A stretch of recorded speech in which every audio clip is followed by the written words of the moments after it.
Saudara-saudariku terkasih, salam damai sejahtera untuk kita semua. Semoga kita tetap sehat dan selalu bersuka cita.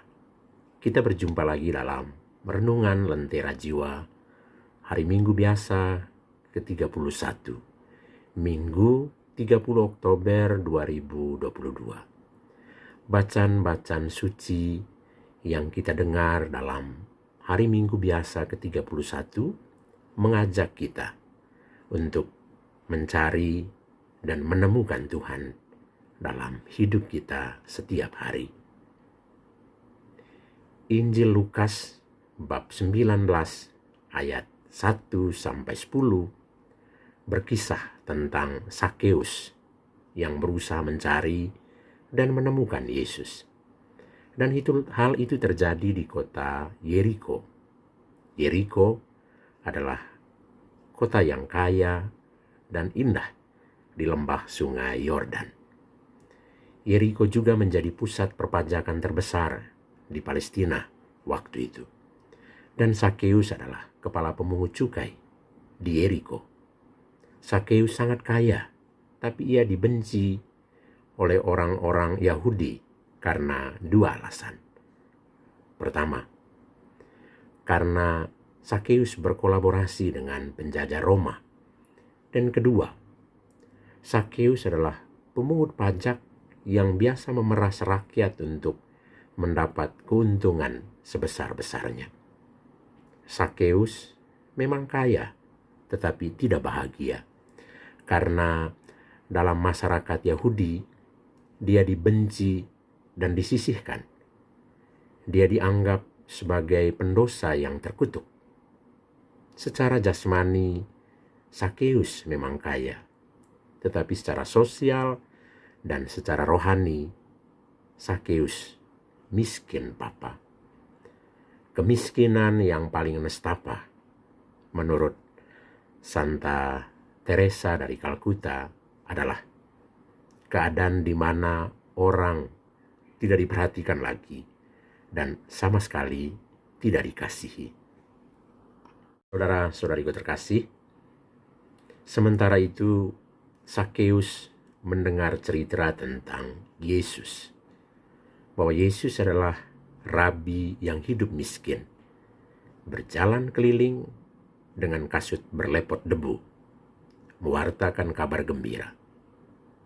Dia membuka mata orang yang buta, menegakkan si lumpuh, menyembuhkan orang-orang sakit, mengampuni pendosa, dan menghidupkan orang mati. Kemanapun Yesus pergi, pasti banyak orang yang berusaha untuk mencari, menemukan, dan mengikuti dia. Ada satu kontras atau perbedaan yang tajam antara Yesus dengan Sakeus.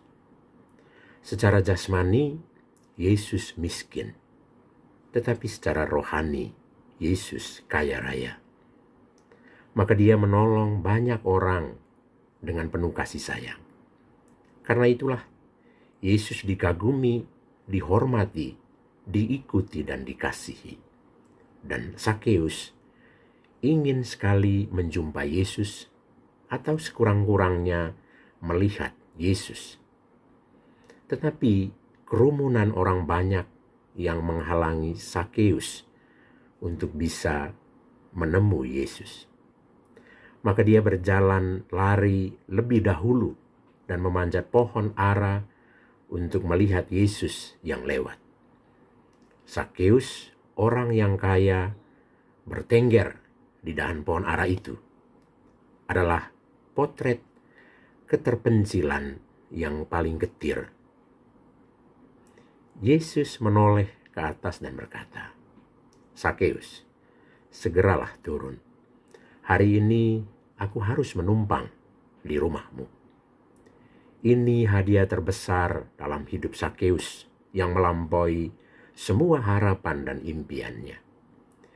Dan kini secara sosial Sakeus diterima, dan secara rohani diampuni, dibaharui oleh Tuhan Yesus sendiri. Hari ini telah terjadi keselamatan atas rumah ini, karena orang ini pun anak Abraham. Saudara-saudariku terkasih, kehadiran Yesus mentransformasi hidup Sakeus, dan karena itu Sakeus dengan senang berkata, "Tuhan, separuh milikku akan kuberikan kepada orang miskin, dan sekiranya ada sesuatu yang kuperas dari seseorang, akan kukembalikan 4 kali lipat." Dalam belas kasih Yesus yang adalah pengasih dan penyayang, Sakeus akhirnya menemukan harta kekayaan sejati. Belas kasih Yesus ini menegaskan kembali firman dalam bacaan pertama tentang kerahiman Allah. Kitab Kebijaksanaan Salomo bab 11 ayat 22 dilanjutkan bab 12 ayat 2 menegaskan bahwa justru karena engkau berkuasa atas segala sesuatu, maka semua orang kau kasihi, dan dosa manusia tak kau perhatikan supaya mereka bertobat. Engkau menyayangi segala-galanya, sebab semua itu milikmu, ya penguasa, penyayang hidup. Saudara-saudariku terkasih, marilah kita berjuang untuk mencari dan menemukan Tuhan dalam hidup kita setiap hari. Tuhan akan menerima kita apapun keadaan kita. Perjumpaan dengan Tuhan selalu berdaya transformasi, mengubah hidup kita secara sosial dan teristimewa secara rohani. Allah Maha Penyayang, dengarlah jeritan rindu setiap hati yang mendambakan Dikau, dan datanglah menyelamatkan kami.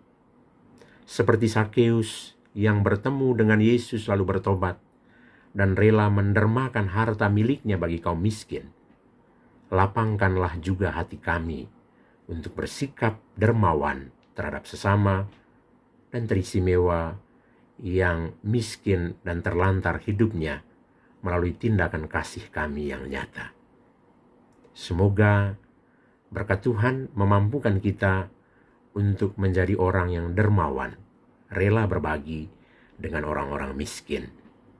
Selamat berhari Minggu untuk kita semua. Tuhan memberkati kita. Amin.